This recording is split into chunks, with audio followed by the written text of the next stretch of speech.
Hi everyone, I'm Christine Josty of Mail Something Pretty, and I wanted to show you these fun, they're like little purse boxes. They're I made them so that they can have like a little gift card that matches. I was thinking for Mother's Day or something. They're kind of on a springy side.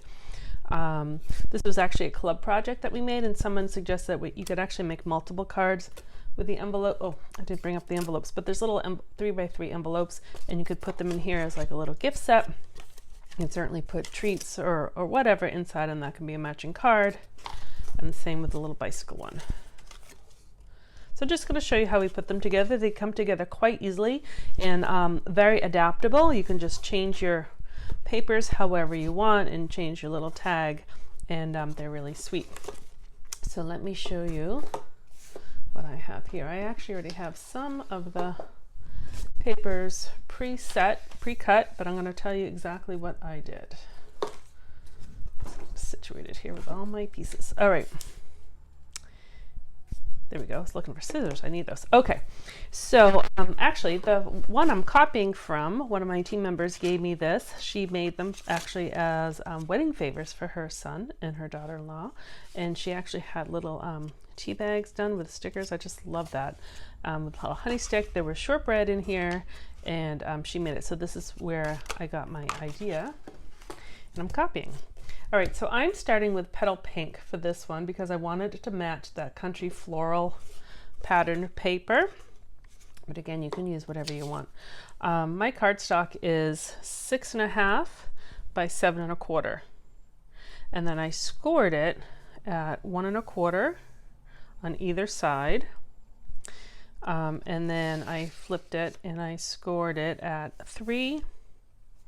And then I moved it over to 1.25, and I flipped it around again and did 3. That's kind of what I did. So I did 1.25, flipped it, 1.25, at 3, flipped it, and then at 3. Sometimes it's just easier to do it that way. And then you're left with the score marks, and so all you're going to do is little snips just on these little edges, because this will kind of be the bottom of the little purse box. So then you have these little tabs, and that's all the cutting that you need to do. Before we put it together though, I'm actually going to put on the paper, the designer paper. I think it makes more sense to do it now.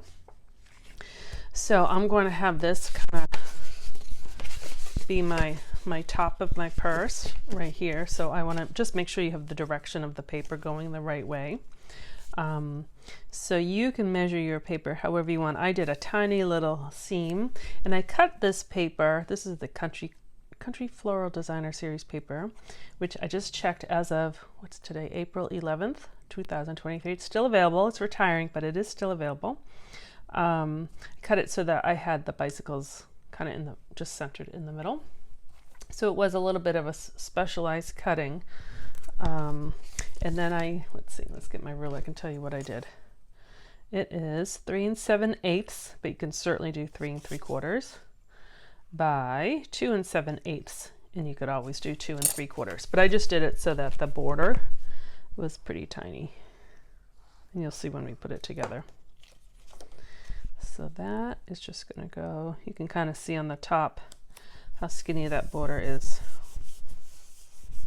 And then this one doesn't matter. There's no direction for this one, so I'll just put this down. But if this did have a direction, I would kind of turn it around and have my direction facing.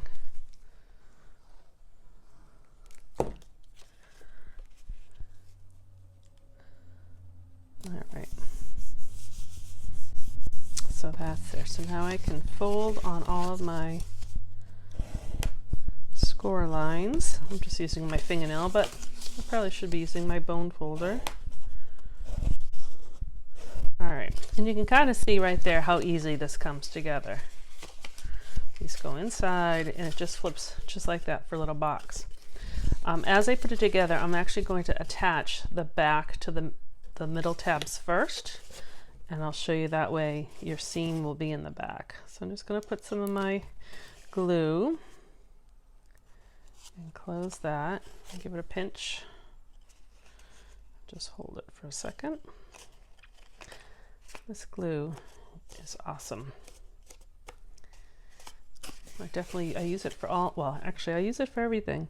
I started using it for my 3D projects, but I just really like it. Sometimes I have wrist issues and the tape runners bother my wrists. So the glue works out perfect. All right, so that's the back. And now I'm just going to close the front, and that way this seam will be in the back. That's just a nitpicky thing.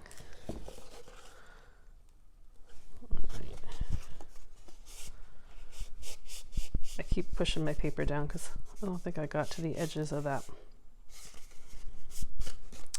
All right. Close this one. So a very easy box to put together, and you could just leave it as a box like that, but we're going to turn it into a little purse or a box with the handles. So again, this is what we're making.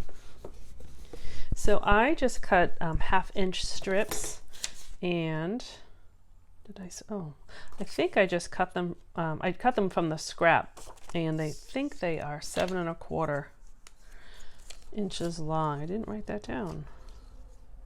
Yeah, they were from the 7 1/4 inch side. I just cut 1/2-inch strips from that, and you can certainly make them longer or shorter, but I actually think that's a pretty good length to hold. And so when Carol made hers, she used brads, but for my club, I didn't have enough brads for everybody. So I just decided to glue them down, and it worked out just fine. That's just glue down. So again, we're using that multi-purpose liquid glue, so I've used about that much. I'm just kind of eyeballing where I want it to go. Actually, I can use these little hearts to kind of use it as a guide. And I'm just going to pinch it. I am going to hold it for a little bit. See, I used too much glue, so it's oozing out. So I'm going to use my silicone mat just to take away some of that excess glue. But I wanted to make sure there was enough so it held. All right. So then I'm going to do, actually, this is what someone did in the club. I thought it was smart. What I was doing was folding my handle, but to give that actually an extra second, let's do that. I'll give that credit to Jill. I saw her doing that at the table. She was at the far end. First, I wasn't sure what she was doing, and now I know exactly what she was doing. All right, so hold that down for a second.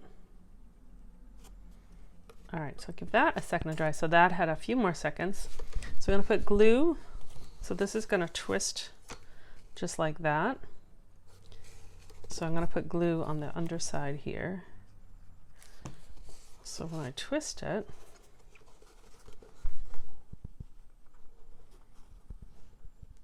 and then I'm gonna hold. So depending on your paper, sometimes if you cut it against the grain or with the grain, and actually it's just random because you can't really see the grain of the paper, so you may or may not get some of these creases. Like this one has a couple creases, but my purple one doesn't seem to have so many. So just know that I don't know how you figure out how to cut with the grain without the grain. But you may or may not get a little crease. All right, so let's do this side, and that's okay. You could do it with ribbon, but the ribbon wouldn't necessarily stay upright. Like, you know, it would flop a little bit, but ribbon would be really pretty.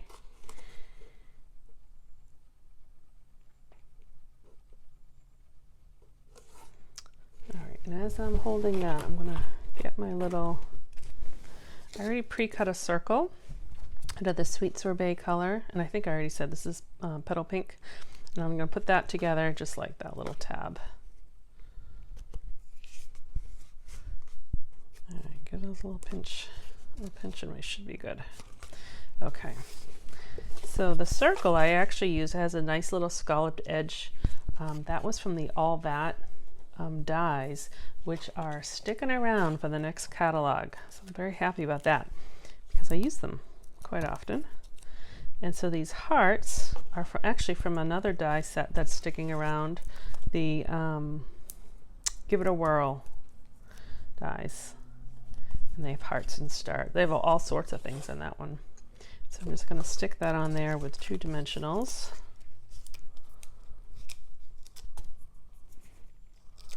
I'm going to go back once that's kind of dry with my eraser and try to see if I can get some of that glue off.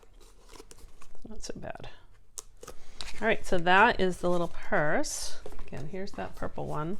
Same thing, I just used different paper and flowers for my little tag. And then I made just a little card just to go with it. I just thought it was cute. You can make any sorts of cards, but I do have my paper here. I did forget the 3x3 envelopes, but they do fit really nicely with this. So this is 6x3, scored in half. And I was just trying to use up some of this paper because it is retiring. And so this little piece is, 2 3/4 square. You don't really need it for that, but I just thought it kind of dresses up the card just a little bit.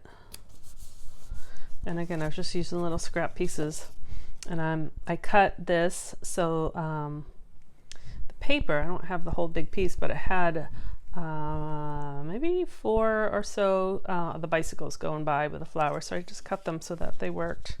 And I'm just going to put that like that. You can make these little cards so many different ways, and it doesn't even need that, but I thought it kind of broke up. Oh, maybe I should put it down a little bit long. Here we go. Give it a little bit of color.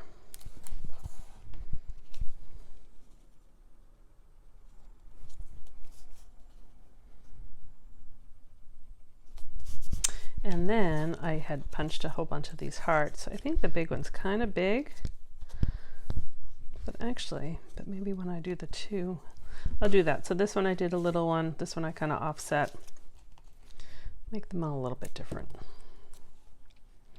And I picked the blue because it matches the blue of the hearts in the paper.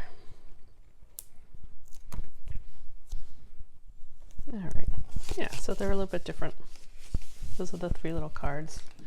And then just so you saw again, the purple card. These little flowers and the leaves are from the Queen Bee die set, and again, as of today, the Queen Bee set was still available. The dies were on sale for 60% off, which is nice. So you can kind of get them on sale. But yeah, so the little cards look kind of cute like there, and I put the envelopes in. So there you go. That is what I'm calling Carol's purse. And again, I just used 6.5 by 7.25 paper, and they came together really nicely. If you like this project, I'd love to hear in the comments. I'd also love for you to hit the subscribe button, so then you are notified every time I upload videos, which I do several times a month. And I'd love you to just kind of be part of that. So thank you very much. I am Christine Josty of Mail Something Pretty. Have a great day. Bye-bye.